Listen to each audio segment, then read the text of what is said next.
बकरी ईदच्या पार्श्वभूमीवर शहरात शांतता, कायदा सुव्यवस्था आणि धार्मिक सुसंवाद कायम राखण्यासाठी खोपोली पोलीस स्टेशनमध्ये शांतता कमिटीची बैठक पार पडली.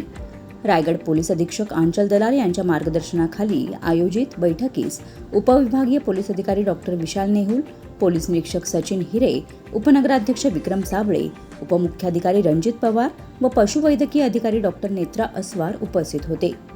यावेळी बकरी ईदचा सण सामाजिक सलोखा जपत शांततेत साजरा करण्याचे आवाहन करण्यात आले. सार्वजनिक ठिकाणी कत्तल करण्यास मनाई असून कुर्बानी केवळ परवानगी असलेल्या ठिकाणी आणि नियमांनुसारच करण्याच्या सूचना देण्यात आल्या. तसेच कचरा, दुर्गंधी किंवा वाहतुकीस अडथळा होणार नाही याची काळजी घेण्याचे सांगण्यात आले. डॉक्टर विशाल नेहुल यांनी धार्मिक स्वातंत्र्यासोबत कायद्याचे पालन आवश्यक असल्याचे स्पष्ट करत गोवंश हत्याबंदी कायदा व पशुवैद्यकीय प्रमाणपत्राबाबत माहिती दिली. कोणतीही संशयास्पद घटना आढळल्यास 112 हा क्रमांक डायल करण्याचे आवाहन त्यांनी केले. बैठकीच्या शेवटी सर्वांनी सामाजिक सद्भाव आणि धार्मिक ऐक्य कायम ठेवत बकरी ईद उत्साहात साजरी करण्याचा निर्धार व्यक्त केला. Bureau report, news 46, Raigad, Khopoli.